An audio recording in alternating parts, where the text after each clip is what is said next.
जय गुरुदेव भगवान की जय। गुरु ब्रह्मा गुरु विष्णु गुरुदेवो महेश्वर गुरु साक्षात परम ब्रह्मा तस्मै श्री गुरुवे नमः। जय गुरुदेव भगवान की जय। ओम परमात्मे नमः। ओम श्री परमात्मे नमः। अथ पंचमो अध्याय 3 में अर्जुन ने प्रश्न रखा कि भगवान, जब ज्ञान योग आपके श्रेष्ठ मान है तो आप मुझे भयंकर कर्मों में क्यों लगाते हैं। अर्जुन को निष्काम कर्म योग की अपेक्षा ज्ञान योग कुछ सरल प्रतीत हुआ लगता है। निष्काम कर्म की अपेक्षा ज्ञान कुछ सरल प्रतीत हुआ लगता है, क्योंकि ज्ञान योग में हारने पर देवत्व और विजय में महामही की स्थिति दोनों ही दशाओं में लाभ ही लाभ प्रतीत हुआ। अब तक अर्जुन ने भली प्रकार समझ लिया कि दोनों ही मार्ग में कर्म तो करना ही पड़ेगा। योगेश्वर उसे संशय रहित होकर तत्वदर्शी महापुरुष की शरण लेने के लिए भी प्रेरित करते हैं, क्योंकि समझने के लिए वही एक स्थान है। अतः दोनों मार्ग में से एक चुनने से पूर्व उसने चुनने से पहले उसने निवेदन किया, हे श्री कृष्ण, आप अभी संन्यास माध्यम से किए जाने वाले कर्म की और कभी निष्काम दृष्टि से किए जाने वाले कर्म की प्रशंसा करते हैं। इन दोनों में से एक जो भली प्रकार आपके नीचे किया हुआ हो जो परम कल्याणकारी हो, उसे मेरे लिए कहिए। कहीं जानने के लिए आप दो मार्ग बताए जाए तो आप सुविधाजनक मार्ग अवश्य पूछेंगे, यदि नहीं पूछते तो आप जानने वाले में से नहीं हैं। इस पर योगेश्वर श्री कृष्ण ने कहा, अर्जुन, संन्यास माध्यम से किया जाने वाला कर्म अर्थात ज्ञान मार्ग से किए जाने वाला कर्म और कर्म योग निष्काम भावना से किए जाने वाला कर्म, ये दोनों ही परम श्रेय को दिलाने वाले हैं। किंतु इन दोनों मार्गों से संन्यास अथवा ज्ञान दृष्टि से किए जाने वाला कर्म की अपेक्षा निष्काम कर्म योग श्रेष्ठ है। प्रश्न स्वाभाविक है कि श्रेष्ठ क्यों है। महाबाहु अर्जुन, जो न किसी से दोस्त करता है न किसी से आकांक्षा करता हुआ सदैव सन्यासी ही समझने योग्य है, चाहे वह ज्ञान मार्ग से या निष्काम कर्म मार्ग से ही क्यों न हो। राग दोषादि द्वंद्वों से रहित वह पुरुष सुख पूर्वक भवबंधन से मुक्त हो जाता है। निष्काम कर्म योग तथा ज्ञान योग, इन दोनों को वही अलग अलग बताते हैं, जिनकी समझ इस पथ में अभी बहुत हल्की है, न कि पूर्ण ज्ञाता पंडित लोग। क्यों दोनों में से भी अच्छी प्रकार स्थिर हुआ पुरुष दोनों के फल रूप परमात्मा को प्राप्त होता है। दोनों के फल एक है, इसलिए दोनों एक ही समान है। यहाँ संख्या दृष्टि से कर्म करने वाले पहुँचता है, वही निष्काम माध्यम से कर्म करने वाला भी पहुँचता है। इसलिए जो दोनों को फल की दृष्टि से एक देखता है, वही यथार्थ जानने वाला है। जब दोनों एक ही स्थान पर पहुँचते हैं तो निष्काम कर्मयोग विशेष क्यों। श्री कृष्ण बताते हैं, अर्जुन, निष्काम कर्मयोग का आचरण किए बिना अर्थात सर्वस्व का संन्यास प्राप्त होना दुख प्रद है। जब योग का आचरण आरंभ ही नहीं किया तो असंभव सा है। इसलिए भगवत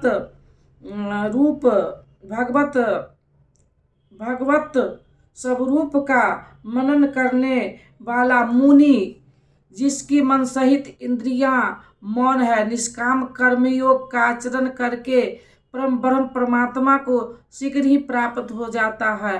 स्पष्ट है कि ज्ञान योग में निष्काम कर्मयोग का ही आचरण करना पड़ेगा, क्योंकि क्रिया दोनों में एक ही है। वही यज्ञ की क्रिया जिसका शुद्ध अर्थ है आराधना, दोनों मार्ग में अंतर केवल कर्ता के दृष्टिकोण का ही है। एक अपनी शक्ति को समझकर हानि लाभ देखते हुए इस कर्म में प्रवृत्त होता है, और दूसरा निष्काम कर्मयोगी इष्ट पर निर्भर होकर इसी क्रिया में प्रवृत्त होता है। उदाहरण, एक प्राइवेट पढ़ता है, दूसरा नॉन मेट, दोनों का पाठ्यक्रम एक ही है, परीक्षण एक है, परीक्षा एक ही है, परीक्षण निरीक्षण दोनों में एक ही है। ठीक इसी प्रकार दोनों के सद्गुरु तत्वदर्शी हैं और डिग्री एक ही है, केवल दोनों के पढ़ने का दृष्टिकोण भिन्न है। हाँ, संस्थागत छात्र को सुविधाएं अधिक रहती है।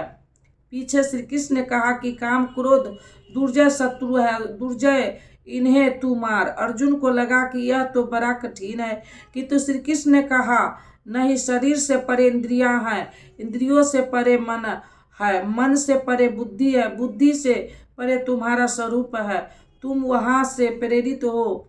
इस प्रकार अपनी हस्ती समझकर अपनी शक्ति को सामने रखकर स्वावलंबी होकर कर्म प्रवृत्त होना ज्ञान योग है। श्री कृष्ण ने कहा, चित्त को ध्यान स्थल करते हुए कर्मों को मुझ में समर्पण करके आशा ममता और संताप रहित होकर युद्ध कर। समर्पण के साथ इष्ट पर निर्भर होकर उसी कर्म में प्रवृत्त होकर निष्काम कर्म योग, दोनों की क्रिया एक है और परिणाम भी एक ही है। इसी पर बल देकर योगेश्वर श्री कृष्ण यहाँ कहते हैं कि योग का आचरण किए बिना संन्यास अर्थात शुभ अशुभ कर्मों के अंत की स्थिति का प्राप्त होना असंभव है। श्री कृष्ण के अनुसार ऐसा कोई योग नहीं है कि हाथ पर हाथ रख बैठे कहे कि मैं परमात्मा हूँ, शुद्ध हूँ, बुद्ध हूँ, मेरे लिए न तो कर्म है न बंधन, मैं भला बुरा कुछ भी करता दिखाई पड़ता भी हूँ तो इंद्रियां अपने हाथों में बरत रही है, ऐसा पाखंड श्री कृष्ण के शब्द में कदापि नहीं है। संस्कार योगेश्वर भी अपने अनंत सखा अर्जुन को बिना कर्म के यह स्थिति नहीं दे सके। यदि ऐसा वे कर सकते तो गीता की आवश्यकता ही नहीं रहती। कर्म तो करना ही पड़ेगा, कर्म करके ही संन्यास की स्थिति को पाया जा सकता है और योग युक्त पुरुष शीघ्र ही परमात्मा को प्राप्त हो जाता है। योग युक्त पुरुष के लक्षण क्या है, इस पर कहते हैं, विशेष रूप से जीता हुआ और शरीर जिसका जीती हुई है, इंद्रियों जिसकी और विशेष रूप से शुद्ध है, अंतकरण जिसका, ऐसा पुरुष संपूर्ण भूत प्राणियों के आत्मा के मूल उद्यम परमात्मा से एक ही भाव हुआ। योग से युक्त वह कर्म करता हुआ भी उससे लिप्त नहीं होता, तो करता क्यों है? पीछे वाले के परम कल्याणकारी बीज का संग्रह करने के लिए ये लिप्त क्यों नहीं होता? क्योंकि संपूर्ण प्राणी का जो मूल उद्यम है, जिसका नाम परम तत्व है, उस तत्व में वह स्थिर हो गया। आगे कोई वस्तु नहीं जिसकी शोध करे, पीछे वाली वस्तुएं छोटी पड़ गई तो भली आसक्ति जिसमें करे, इसलिए वह कर्म से आवृत नहीं होता। यह योग युक्त की प्रकाष्ठा का चिंतन है। पुनः योग युक्त पुरुष की रहनी स्पष्ट करते हैं कि वह करते हुए भी उसमें लिप्त क्यों नहीं होता। परम तत्परमात्मा को संस्कार सहित जानने वाला योग युक्त पुरुष की यह मन स्थिति अर्थात अनुभूति है कि मैं किंचित मात्र भी कुछ नहीं करता हूँ, यह उसकी कल्पना नहीं बल्कि यह स्थिति उसने कर्म करके पाई है तथा युक्त अब प्राप्ति के पश्चात वह सब कुछ देखता हुआ, सुनता हुआ स्पर्श करता हुआ सूंघता, भोजन करता, गमन करता, सोता, श्वास लेता, बोलता, त्याग करता, ग्रहण करता, आंखों से खोलता और मिचलता हुआ भी इंद्रियां अपने हाथों में बरतती है, ऐसे धारा वाला होता है। परमात्मा से बढ़कर कुछ है ही नहीं, और जब उसमें वह स्थिर ही है तो उससे बढ़कर किस सुख की कामना से वह किसका दर्शन, स्पर्श इत्यादि करेगा। यदि कोई श्रेष्ठ वस्तु आगे होती तो आसक्ति अवश्य रहती, किंतु प्राप्ति के बाद अब और आगे जाएगा कहाँ और पीछे त्यागेगा क्या। इसलिए योग युक्त पुरुष लिप्त नहीं होता। इसी को एक उदाहरण के माध्यम से प्रस्तुत करते हैं। कमल कीचड़ में होता है, उसका पत्ता पानी ऊपर तैरता है, लहरें रात दिन उसके ऊपर गुजरती है, किंतु आप पत्ते को देखेंगे सूखा मिलेगा। जल की एक बूंद भी उस पर टिकी नहीं पाती। कीचड़ और लहर में रहते हुए भी वह उससे लिप्त नहीं होता। ठीक इसी प्रकार जो पुरुष सब कर्मों के परमात्मा में ही विलय करके संस्कार के साथ ही कर्मों का विलय होता, इससे पूर्व नहीं आसक्ति को त्याग करके अब आगे कोई वस्तु नहीं, अतः आसक्ति नहीं रहती। इसलिए आसक्ति त्याग कर कर्म करता है, वह भी उसी प्रकार लिप्त नहीं होता। फिर वह करता क्यों है? आप लोग के लिए, समाज कल्याण साधना के लिए, पीछे वाले मार्गदर्शन के लिए इसी पर बल देते हैं। जय गुरुदेव भगवान की जय। अब दे दो गीता ज्ञान, मिटे अज्ञान गुरु जी हमारे, हम आए शरण तुम्हारे। बालकपन खेलन में खोया, जौवन निंद्रा में तू सोया, भय वृद्धित हो गई जर्जर खात हमारे, हम आए शरण तुम्हारे। भय वृद्धित हो गई जर्जर खात हमारे, हम आए शरण तुम्हारे। अब दे दो गीता ज्ञान, मिटे अज्ञान गुरु जी हमारे, हम आए शरण तुम्हारे। सुत मात पिता बांधव दारा, नस्वर संबंध है सारा, जाएंगे संग शुभा शुभ कर्म हमारे, हम आए शरण तुम्हारे। जाएंगे संग शुभा शुभ कर्म हमारे, हम आए शरण तुम्हारे।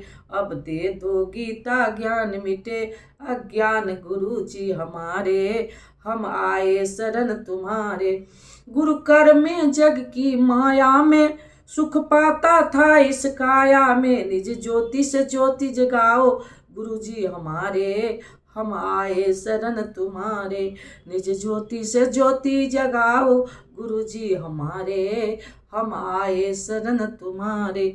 अब दे दो गीता ज्ञान, मिटे अज्ञान गुरु जी हमारे, हम आए शरण तुम्हारे।